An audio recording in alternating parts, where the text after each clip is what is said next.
तो UP police कहती है सुरक्षा आपकी संकल्प हमारा। लेकिन क्या हो अगर पुलिस की कस्टडी में ही किसी की जान चली जाए, पुलिस वालों की मौजूदगी में थाने के अंदर ही किसी की मौत हो जाए, किसी की जिंदगी खत्म हो जाए। अब हाथरस से ये जो खबर सामने आई है, इसने सभी को हैरान कर दिया और यूपी पुलिस एक बार फिर से सवालों के घेरे में खड़ी नजर आ रही है। नमस्कार, यूपी तक देख रहे हैं आप और आपके साथ मैं हूं शिवानी गोस्वामी। तो हाथरस पुलिस की कस्टडी में गाजियाबाद के रहने वाले लोनी के चंद्रपाल की मौत के बाद मानो बवाल मच गया। तमाम बड़े सवाल खड़े हुए। सवाल उठा कि आखिर थाने के अंदर इतनी भारी पुलिस फोर्स होने के बावजूद, सुरक्षा होने के बावजूद, सिक्योरिटी होने के बावजूद भी किसी बंदी की जो जान है वो कैसे जा सकती है, कैसे किसी की मौत हो सकती है। अब पूरा मामला क्या है ये हम आपको विस्तार से बताते हैं। दरअसल 15 अप्रैल को हाथरस के चंदपा थाना क्षेत्र से एक नाबालिग लड़की अचानक गायब हो गई।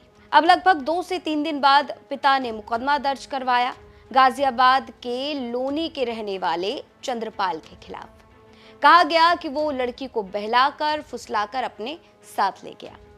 अब जिसके बाद पुलिस की टीमें जांच पड़ताल में जुटी और 23 अप्रैल को गाजियाबाद के लोनी इलाके से बच्ची को बरामद कर लिया गया। यानी कि वो जो नाबालिग लड़की थी जो गायब हो गई थी, उसे बरामद कर लिया गया और आरोपी चंद्रपाल को गिरफ्तार कर लिया गया। अब पुलिस आरोपी को लेकर पहुंची थी थाने में, चंदपा थाने में। अब वहां पर रात के समय में जानकारी के मुताबिक आरोपी ने वॉशरूम जाने के लिए कहा। वॉशरूम जाता है लेकिन वापस लौटकर आता नहीं है। जानकारी के मुताबिक, दावों के मुताबिक आरोपी ने वॉशरूम के अंदर, शौचालय के अंदर अपनी जान दे दी गमछे से। अब सवाल उठता है कि जब भी किसी आरोपी को पुलिस थाने लेकर पहुंचती है तो बेल्ट, गमछा, इस तरह की तमाम चीजें जो हैं वो जब्त कर ली जाती हैं, आरोपी के पास रहने नहीं दी जाती हैं। अब ऐसे में सवाल उठता है कि आखिरकार गमछे के साथ वो जो आरोपी था, जो मृतक है चंद्रपाल, वो वॉशरूम में कैसे गया? क्या ठीक से जांच पड़ताल नहीं की गई थी? क्या चेकिंग नहीं की गई थी? और अब जब मौत हो चुकी है उसके बाद निलंबन की कार्रवाई की जाती है। अब इस मामले में यूपी पुलिस पर तमाम बड़े सवाल खड़े हुए। सवाल उठा कि पुलिस की कस्टडी में थाने के अंदर आखिर किसी की जान कैसे जा सकती है, किसी की मौत कैसे हो सकती है, कैसे गमछा लेकर जो आरोपी था, जो मृतक है, वो वॉशरूम में गया और उसके बाद वो अपनी जान दे देता है।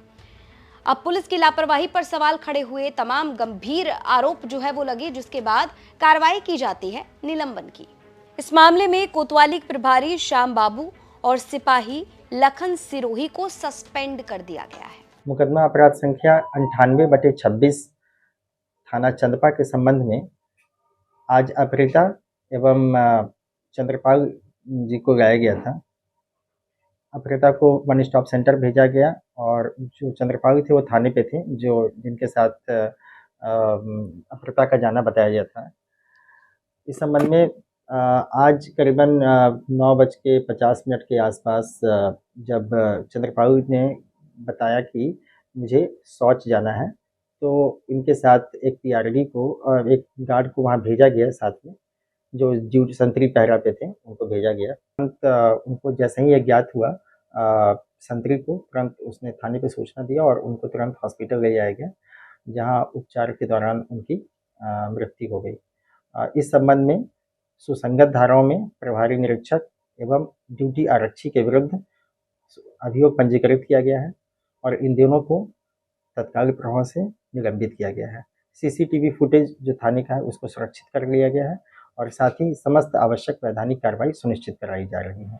तो इतनी बड़ी लापरवाही कि पुलिस कस्टडी में थाने के अंदर जिस आरोपी को गिरफ्तार करके लाया गया था वो अपनी जान दे देता है, और ये जो बड़ी लापरवाही सामने निकल कर आती है वो बड़े सवाल खड़े करती है।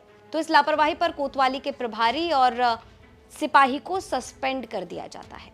लेकिन सवाल उठता है कि चंद्रपाल की मौत का जिम्मेदार कौन है? थाने के अंदर किसी की जान चली जाती है, इसकी जिम्मेदारी कौन लेगा? क्या सिर्फ 2 लोगों को सस्पेंड कर देना काफी है?